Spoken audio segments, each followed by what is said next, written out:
There is an awakening night right now that is shaking the world. There is an awakening going on currently, especially with Black Americans, that is shaking the world. Black people are no longer those people then.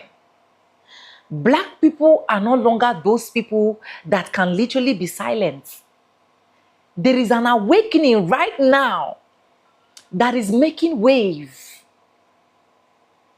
And I'm so happy.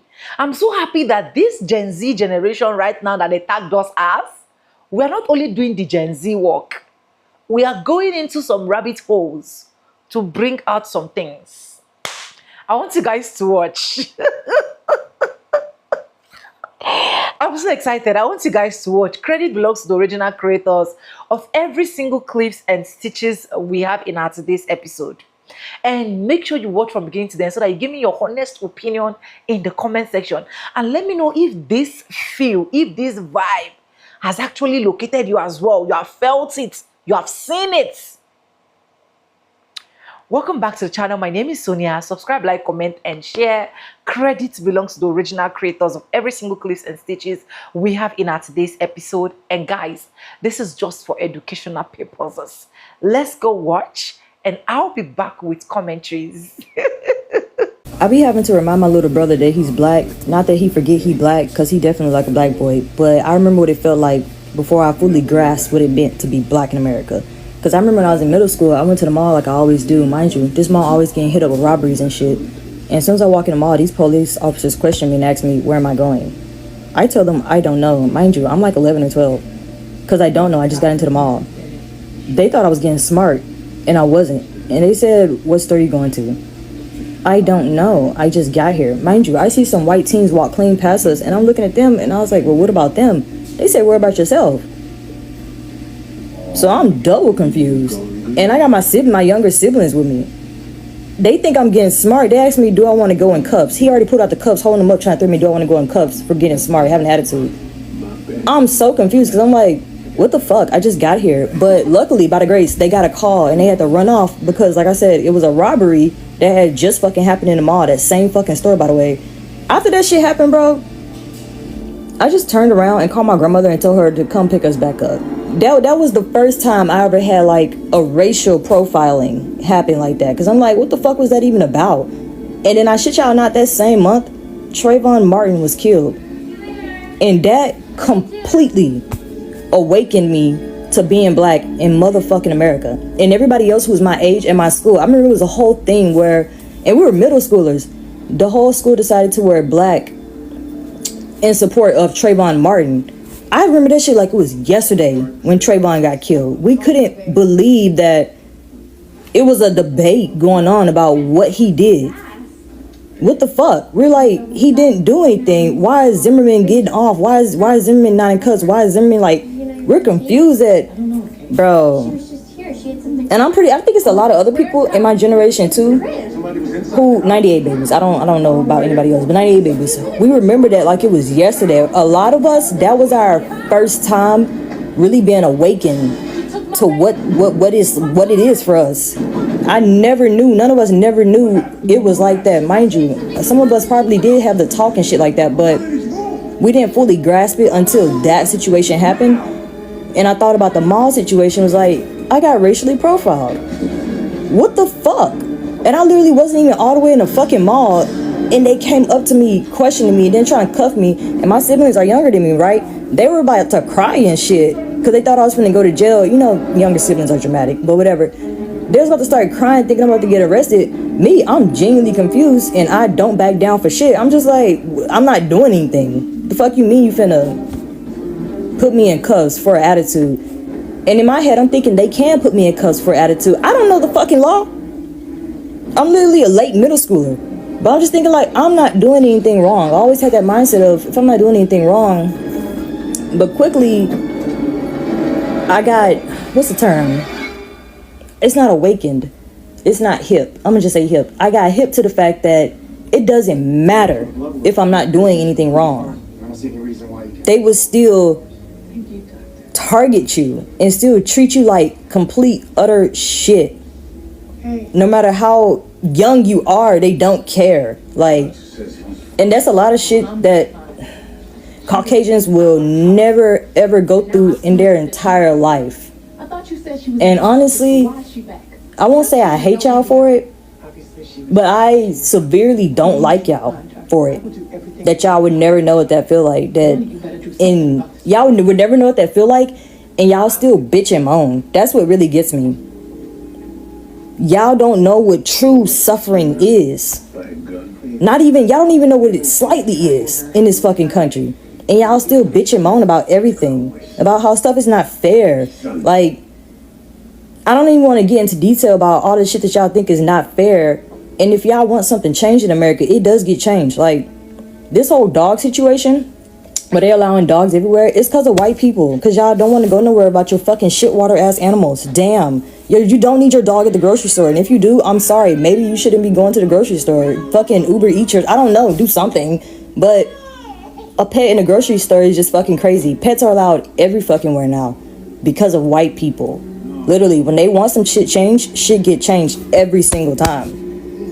Even the whole, gender restroom things. Not that I have a problem with that. I'm no shape, form, way saying I have a problem with that. I'm saying that shit didn't really get changed until the white gays start applying pressure on it, saying like, oh, I want to be able to, and shit got changed. I can't even remember what that fucking white dude TV show is who got canceled. Him. They wanted that funky ass TV show back, and it came back within, was it a couple days? Was it a week? It was less than a month. I think it was a week. I think it was less than a week. His show came back on. You know exactly who this is. Y'all can't even boycott things that would help humanity, and y'all boycotted it for a TV show and got it back. Like, there's so much privilege y'all have that y'all just and y'all just bitch and moan. I've never seen I'm sick. I've never seen a group of people have so much fucking privilege and be seen as the pinnacle of human beings and still bitch and moan as if they're the lowest tier. It honestly does angers me. So that's not the only reason why I don't like y'all. Honestly, I'm not gonna lie to you. I probably could make a long ass video on why I don't like y'all, but I'm just not gonna do that. But yeah, back to what I was talking about.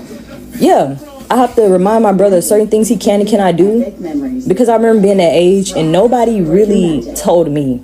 We were raised by our grandparents. Our grandparents really didn't, they did a great job raising us, but they didn't really tell us, like, break it down, like, you know, you can't be because you're black. They never really taught us any of that. So yeah, I try to remind him as much as I can until it clicks in his head. And I'm hoping nothing has to happen like it did for me for it to click in his head, because nobody told me. So that's why I make it my mission to tell him, or tell either of my other siblings, like, you know, you have to be a little bit more mindful than your peers, especially one of my siblings.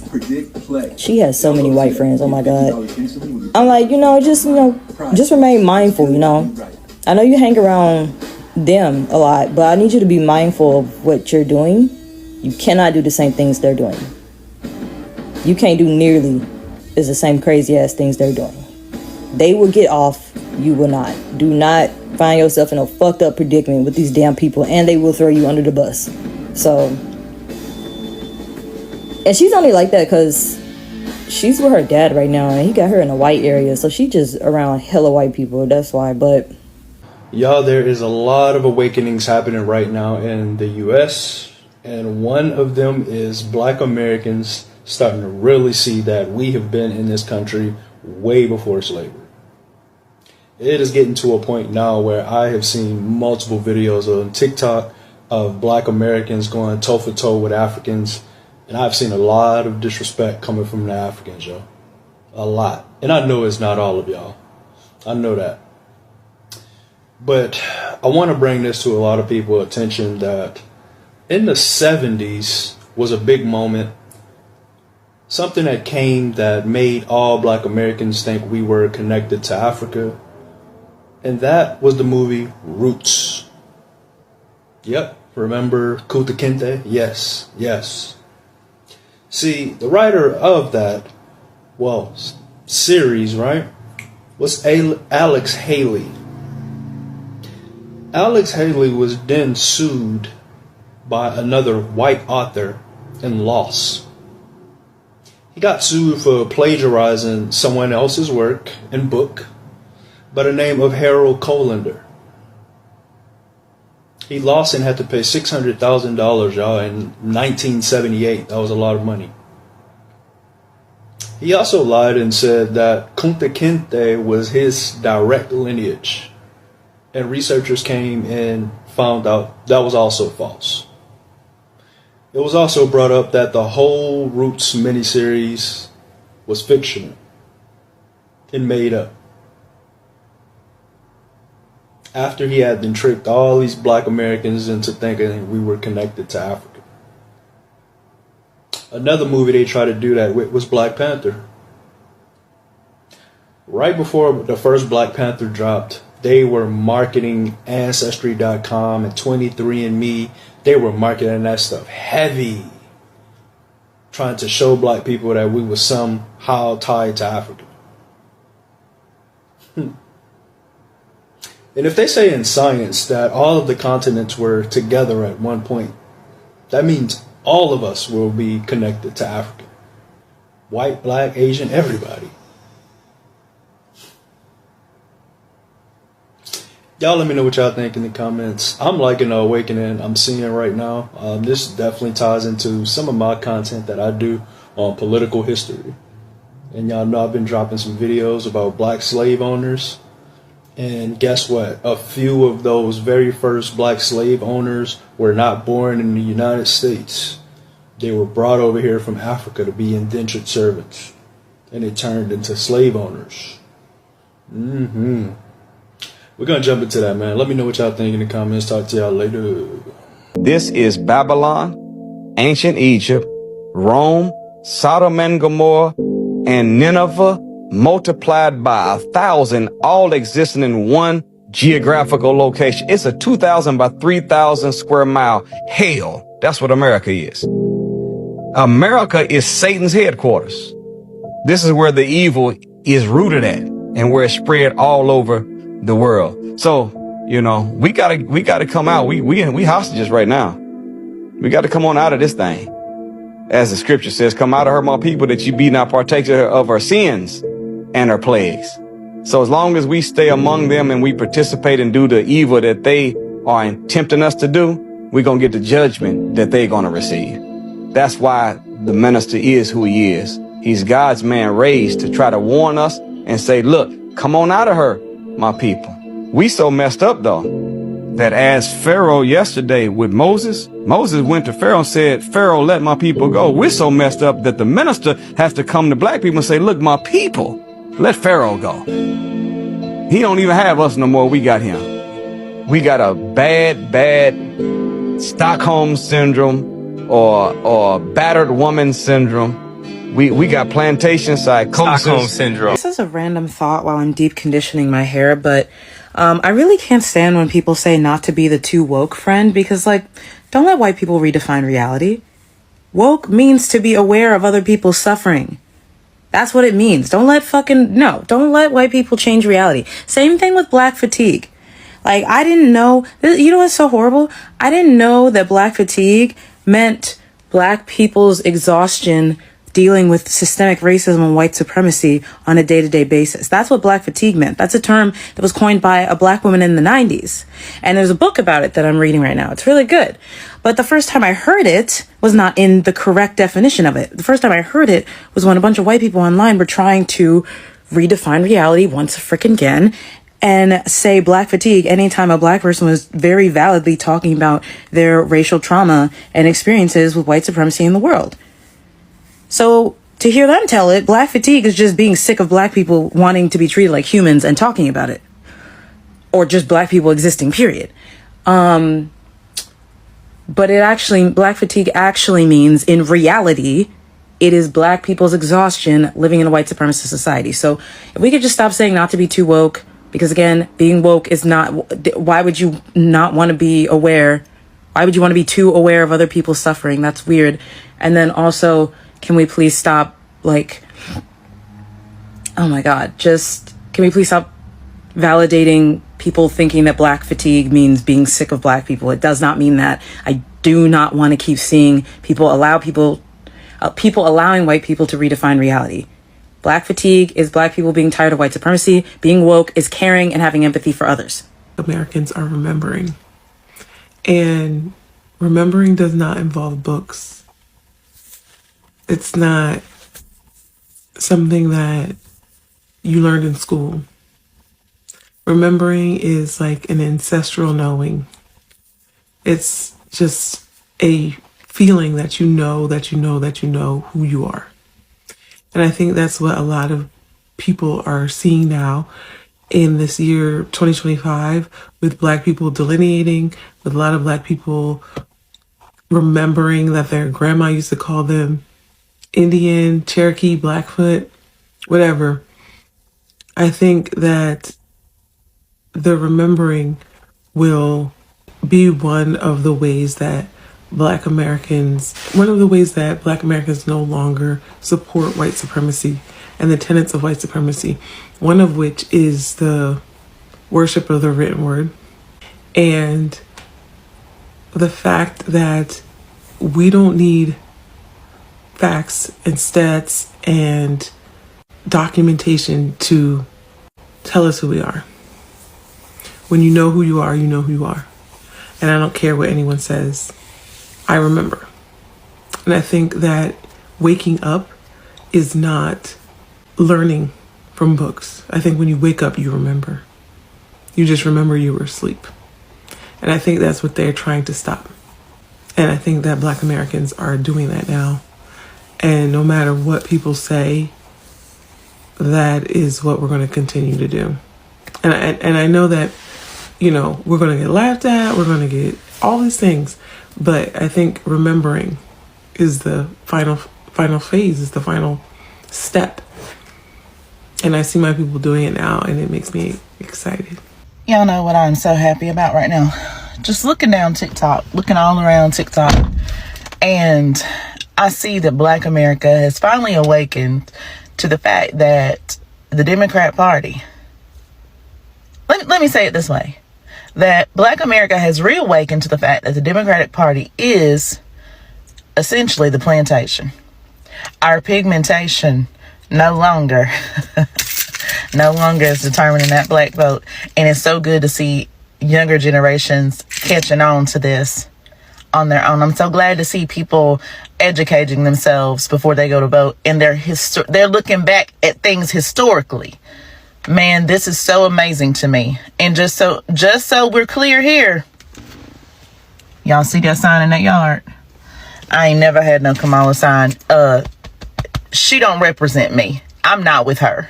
Why do you think they're covering the sun? We about to activate. We've already activated, and I love this comment so much. I wish I could pin it. We've already activated. Look what's going on. Look at what's going on. Think about how blatantly racist everyone is on the internet right now. Do you know why? It's because we're not complicit. We don't put our heads down anymore. I've been seeing so many videos of us literally physically fighting back when we've been confronted with violence. This is a new timeline. It's only been literally like maybe 60 years, 65 years since the civil rights movement. White people used to beat they used to whip our ass. They used to hang us from trees like strange fruit. They were still eating us in the 60s. We don't talk about this.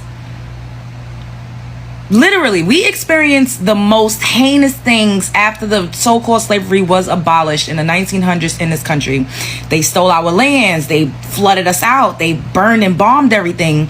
But now we're waking up.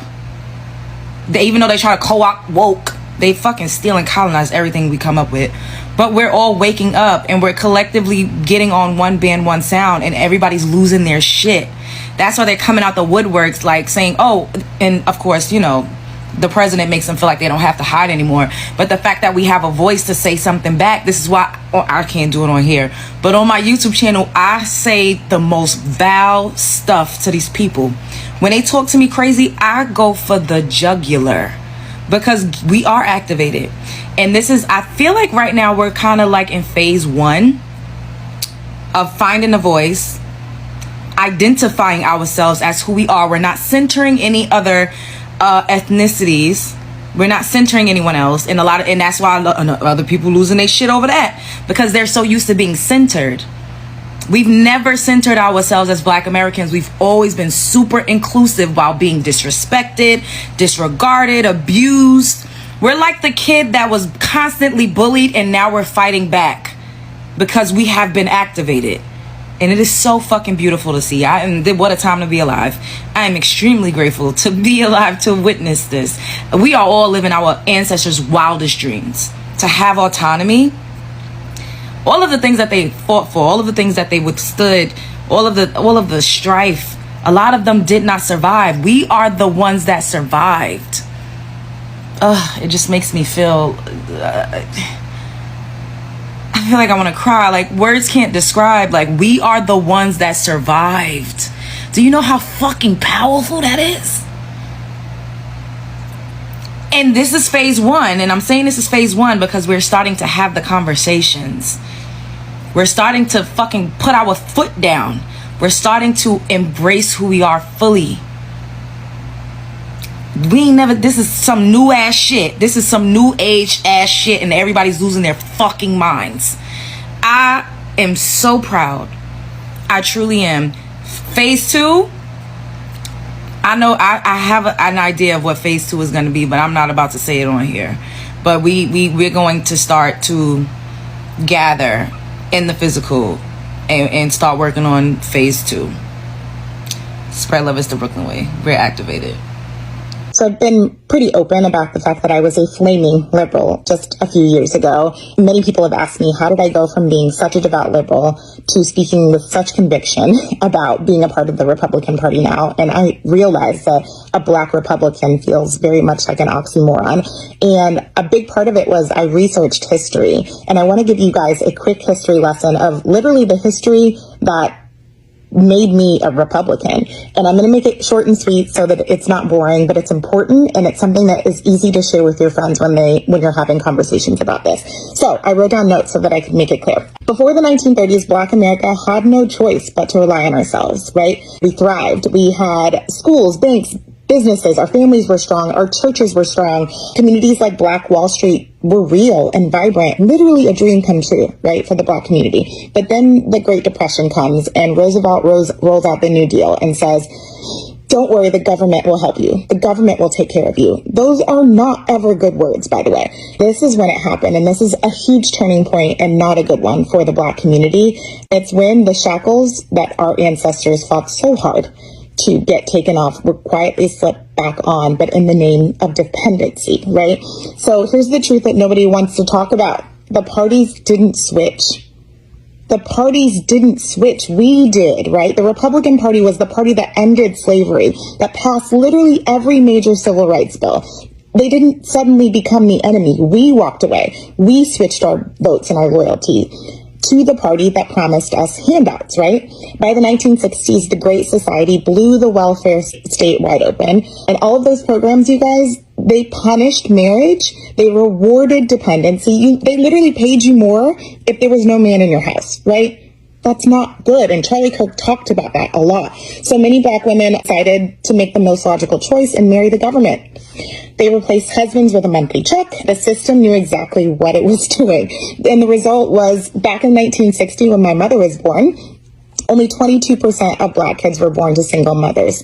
And today, it's over 65% born to single mothers. Generational wealth is flat. Business ownership has not really grown. And despite trillions spent on fighting poverty, poverty is still where it was. We hand that party, the Democrat Party, 90% of our vote. And what do we get? They didn't earn it. They never earned it. And they just say, if you don't vote for us, you ain't Black. Because look at what we've done for you. Look at everything we've done for you. Instead of fighting back, we say, we'll do. You guys, we traded Booker T. Washington for food stamps. We traded Black Wall Street for Section 8. We stopped measuring success by what we build as a community and started measuring it by what we're given.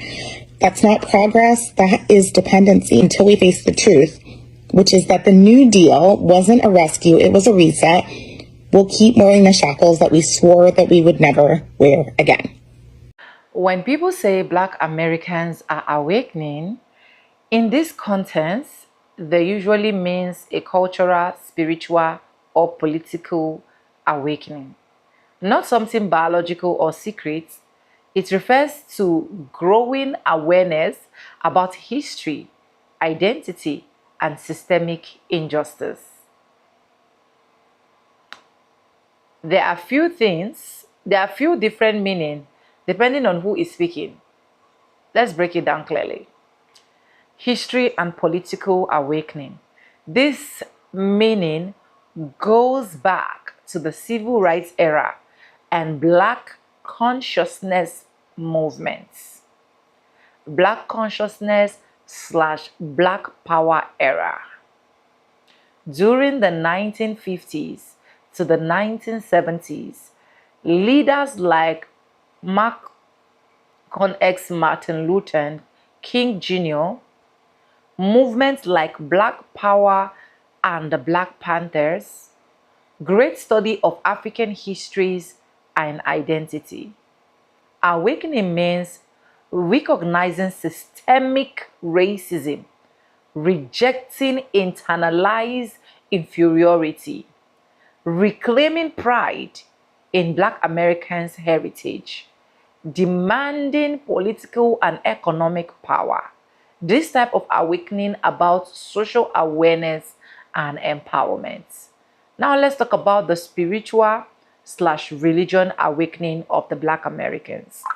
Some Black Americans feel awakening spiritually, meaning discovering their spiritual traditional roots, converting to Islam, Judaism, Hebrew, Israelite belief, or Christianity in a new way, reinterpreting the Bible through a Black historical lens.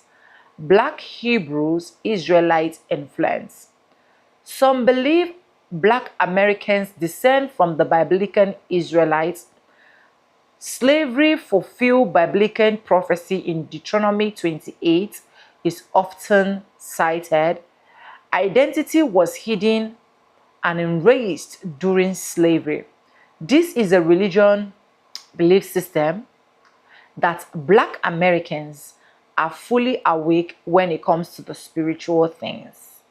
Cultural and information awakening, which is the internet era. Since social media, more access to historical documents, conversation about slavery, redlining, and mass incarceration, discussion about African beyond colonization narrative, exposure to global Black diasporal history.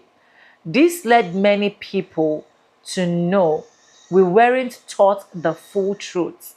Our history were distorted or minimized. We are reclaiming our story. That field is often described as Black Americans waking up. Let's talk about the psychological aspect. For many, awakening means healing generational trauma, building economic independence, breaking mental patterns rooted in oppression, rebuilding families and community structures. It's about empowerment and self-definition. Important classification. Awakening does not automatically mean one race replacing another or secret ancestral revelation or hidden global conspiracy. It usually means greater awareness of history, identity, and powerful structure. And why is this conversation so powerful?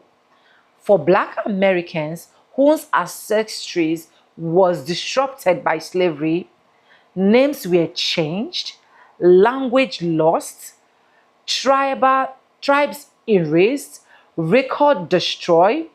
That creates a deep search for identity awakening movements, often growth from that research. Guys, there's an awakening. I have to just stop here. And this awakening is shaking every single person. It's shaking both the enslaved, the ones that are being in America, the ones that we're just taking. It's just a whole lot.